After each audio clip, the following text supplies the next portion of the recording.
आज मैं आपके सामने जो वीडियो लेके आई हूँ ये है कृत्रिम रेशों के ऊपर, जिसमें हम सिंथेटिक फाइबर की बात कर रहे हैं। सिंथेटिक फाइबर में देखिए नायलॉन की बात हम कर रहे हैं। इसको जादुई रेशे या मैजिक फाइबर भी कहते हैं।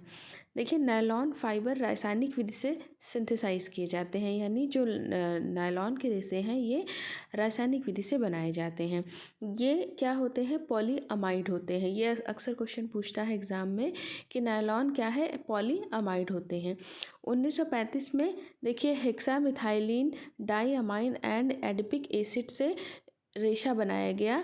इसे हम क्या कहते हैं? पॉलीमर को 6,6 कहा गया।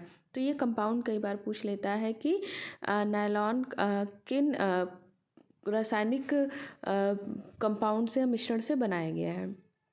तो आप इसका आंसर होता है hexamethylene diamine and adipic acid. ठीक है, तो इस 1935 में बनाया गया था hexamethylene diamine and adipic acid से, और इसको क्या कहा गया था? पॉलीमर 6,6 के नाम से जाना गया था, क्योंकि दोनों उत्पादन के रासायनिक यौगिकों में प्रति परमाणु 6 कार्बन के अणु सम्मिलित थे।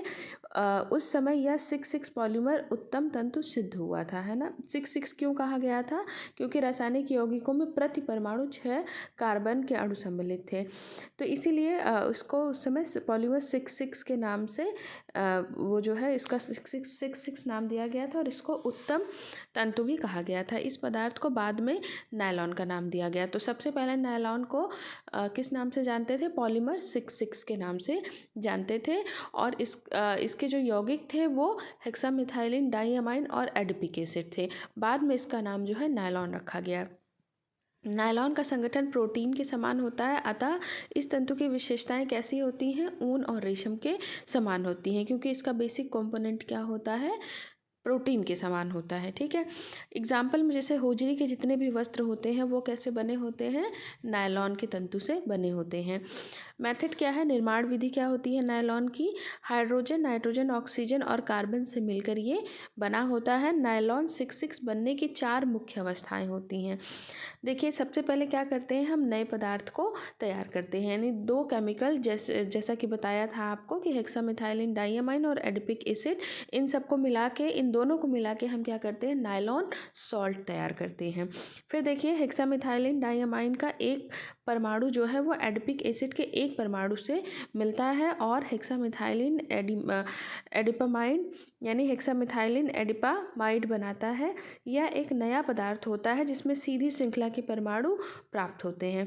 देखिए जो 2 नाइट्रोजन और 12 कार्बन के अणु से बनते हैं। इस नए पदार्थ के परमाणु में एक सिरे पर अमाइनो ग्रुप लगा होता है और दूसरे सिरे पर कार्बोक्सिलिक ग्रुप लगा होता है।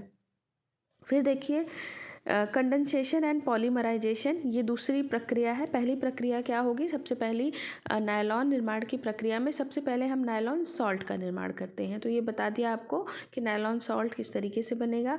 फिर जो दूसरी प्रक्रिया है वो होती है पॉलीमर में घनीभूत करना, यानी कंडेंसेशन एंड पॉलीमराइजेशन।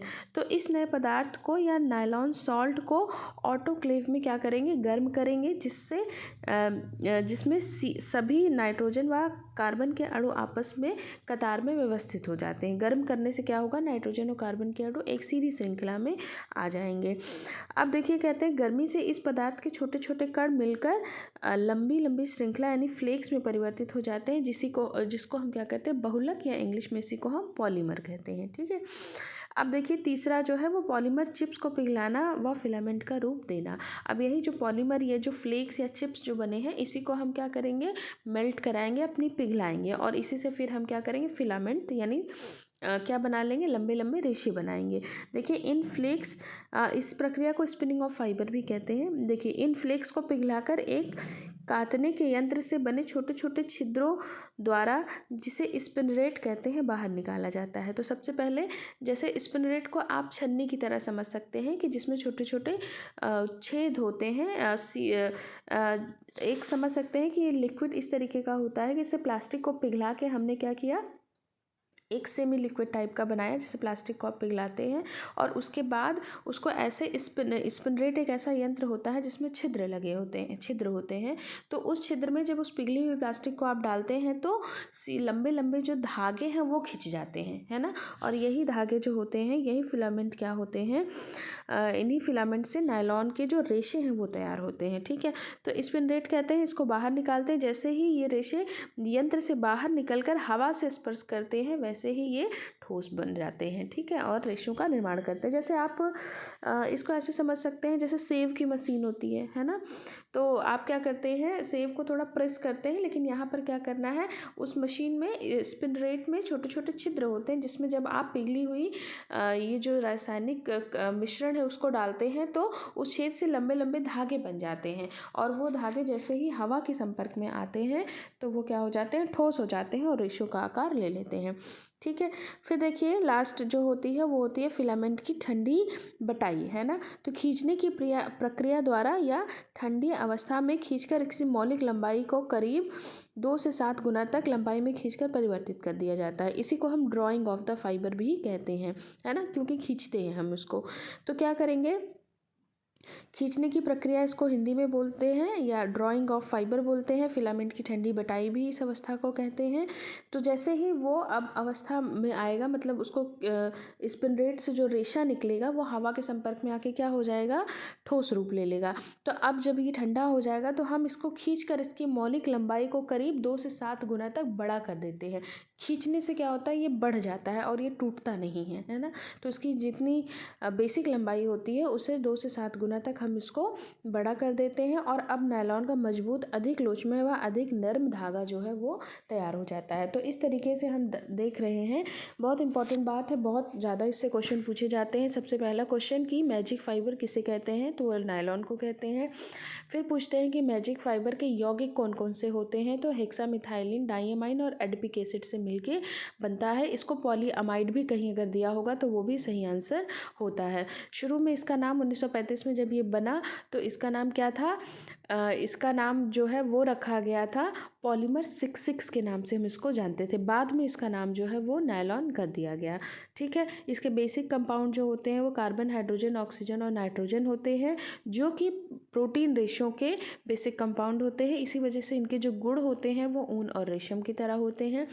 फिर ये देखा गया कि निर्माण विधि की अगर हम बात करें तो 4 तरीके की प्रक्रियाएं होती हैं जिनसे जो नायलॉन का धागा है वो बनाया जाता है। तो सबसे पहले नए पदार्थों को हम तैयार करते हैं, जिसमें बताया था कि 2 रासायनिक मिश्रण को मिला के हम नायलॉन सॉल्ट बनाते हैं। फिर इसी नायलॉन सॉल्ट को क्या करेंगे, हम इसका पॉलीमर में घनीभूत करेंगे, यानी इसका कंडेंसेशन करेंगे या पॉलीमराइजेशन करेंगे। तीसरी जो प्रक्रिया है उसको हम क्या करेंगे, पॉलीमर से अब चिप्स या फ्लेक्स बनाएंगे और इसको हम फिलामेंट का रूप देंगे। इसको स्पिनिंग ऑफ फाइबर भी कहते हैं। और इसके बाद इन फाइबर की हम ड्राइंग कराते हैं, यानी कि खींचते हैं। तो खींच करके हम क्या करते हैं, इसकी जो बेसिक लंबाई, जो आधारभूत लंबाई होती है उससे 2 से 7 गुना इसको बड़ा कर देते हैं, और इससे अधिक लंबा, चिकना और मुलायम रेशा जो है वो प्राप्त होता है। और फिर इन रेशों से हम क्या करते हैं, वस्त्र का निर्माण करते हैं, यानी कपड़ा बनाते हैं। उन कपड़ों से हम अपने पहनने योग्य, इन रेशों से हम क्या करेंगे, कपड़ा बनाएंगे, और उस कपड़े से हम क्या करेंगे, पहनने योग्य वस्त्र बनाएंगे, ठीक है। तो इस तरीके से नायलॉन के बारे में आज हमने देखा। तो वीडियो कैसा लग रहा है, अगर अच्छा लगा हो तो आप चैनल को सब्सक्राइब करिए और इस वीडियो को लाइक करिए। थैंक यू बच्चों।